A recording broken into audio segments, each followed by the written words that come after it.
Your Flex control panel has audio capabilities. Let's take a closer look at what is available.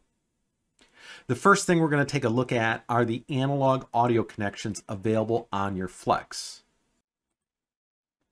So if we take a look at the back where we could plug in our Ethernet and power connections, you'll notice there's a bunch of 1/4-inch tip ring sleeve connectors.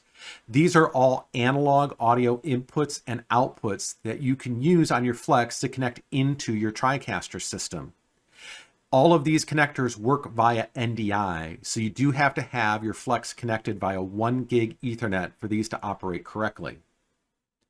Now the ports you'll find are the following. There's one labeled TalkBack. This is a mono audio input. It's designed for the TalkBack use case, but it doesn't have to be exclusively used in that way. If you want to use it for some other purpose, you're fine to do that.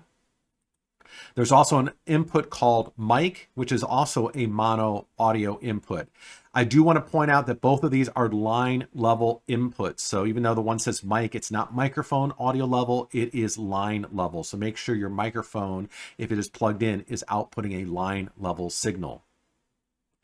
We then have a headphones jack. This is a stereo output, and we'll talk more about how the outputs are configured in a moment, but this is a place where you can plug in some headphones and listen to the output of your TriCaster production.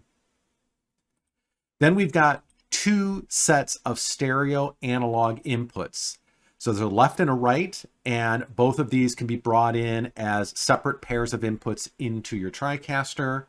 And then we also have 2 sets of stereo line level outputs. And again, these will be automatically configured to connect to your TriCaster. So let's talk more about those audio outputs, the phones and the 2 sets of stereo outputs. What are they going to listen to when you use them? On your TriCaster audio mixer, these are the 3 channels that they're going to be connected to. So the master, the phones, and then whatever your first aux channel is. So if your system has multiple aux channels, it's going to be aux 1. If it only has a single aux channel, it's just going to be that aux channel that's connected. The master channel will be set to the first set of audio outputs.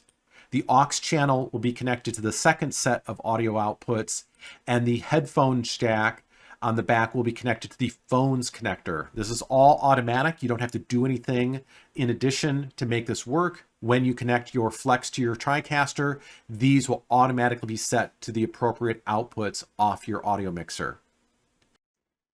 Here we are in the TriCaster interface. So let's bring my Flex stereo audio input 1, which does have some audio on it, into this TriCaster system. So I'm going to pick one of my inputs. Let's just use input 5 in my example. Click on the gear. Under the connection, you're going to click the drop down, and you're going to find the name of your Flex control panel.